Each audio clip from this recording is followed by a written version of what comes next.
Okay, tara't himayin natin ng isa sa mga pinakamainit na bahagi ng El Filibusterismo ni Jose Rizal. Dito, sa kabanatang 11 hanggang 20, mararamdaman na natin yung tensyon, yung parang sasabog na bulkan. Sisilipin natin yung puso ng isang himagsikan na malapit nang magsimula. Grabe no? Ang paglait ay hinuhugasan ng dugo. Yan yung mga salitang nabubuo sa isip ng isang taong, alam mo yon, napuno na, hindi na kaya. At yung kaisipang yan yung nagiging mitsa para sa isang lipunang nasa bingit na rin ng pagsabog. Okay, so saan ba tayo magsisimula?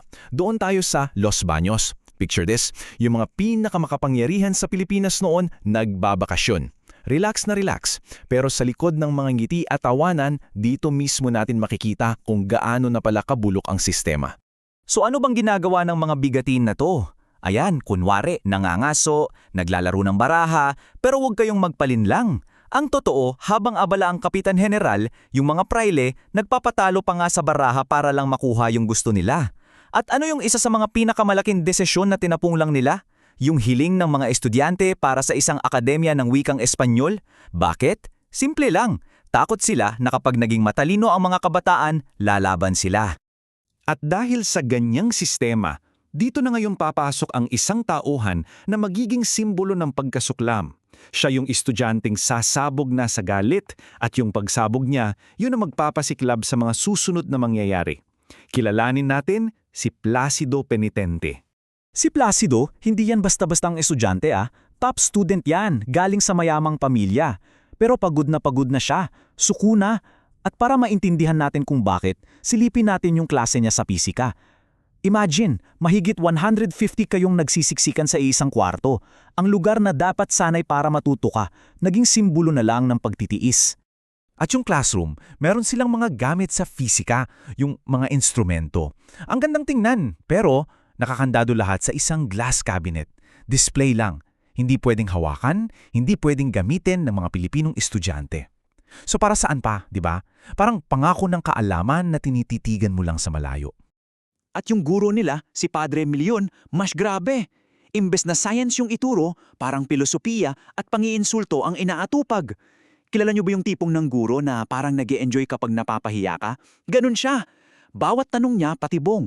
Bawat sagot mo, bala para barilin ka pabalik. At dito na nga, si Placido, pumasok naman siya. Late lang ng kaunti. Pero yung pare, anong ginawa? Minarkahan siyang absent. Tapos, gamit yung logic na parang, ginawang 15 absence yung isang maliit na tardiness. Alam mo yung ginagawa sa'yo yun para lang ipamukha sa'yo na sa loob ng classroom na to, wala kang kwenta. Wala kang boses. Ayan na, ito na yung moment na sumabog si Placido. Hindi na niya kinaya. Tumayo siya at sinabi yan. Isipin niyo yung gulat ng lahat. Sa panahong yun, yung ginawa niya, yung pag-walk out, yung pagsagot sa pari, halos hindi yun naririnig.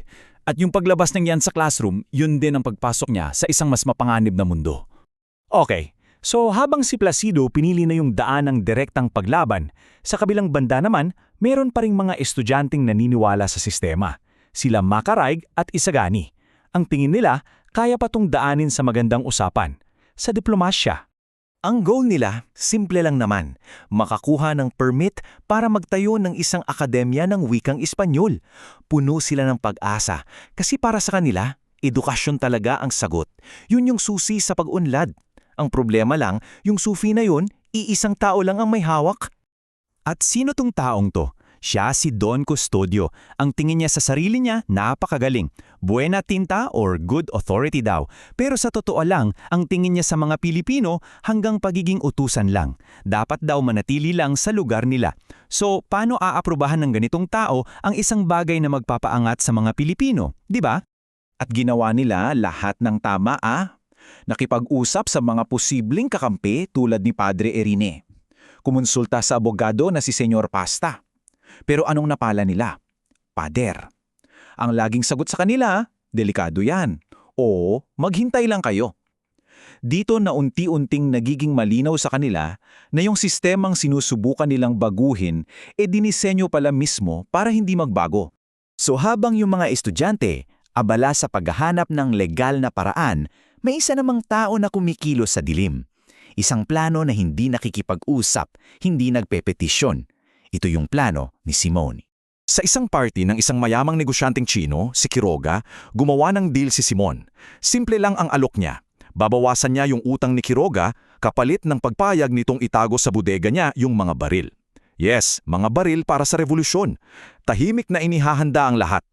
At hindi lang yan ang gimmick ni Simon. Sa isang perya sa Quiapo, may isang palabas na pinagkakaguluhan.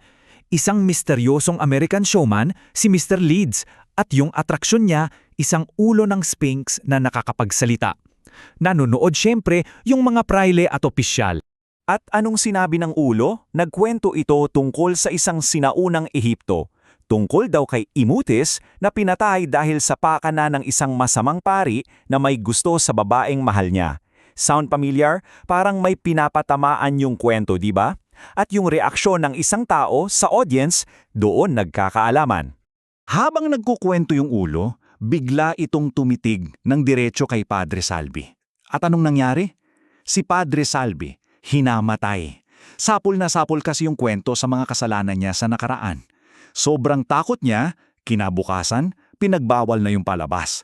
At si Mr. Leeds bigla na lang nag-disappear, papuntang Hong Kong. Ayan na, dito na natin nakikita yung dalawang kwento.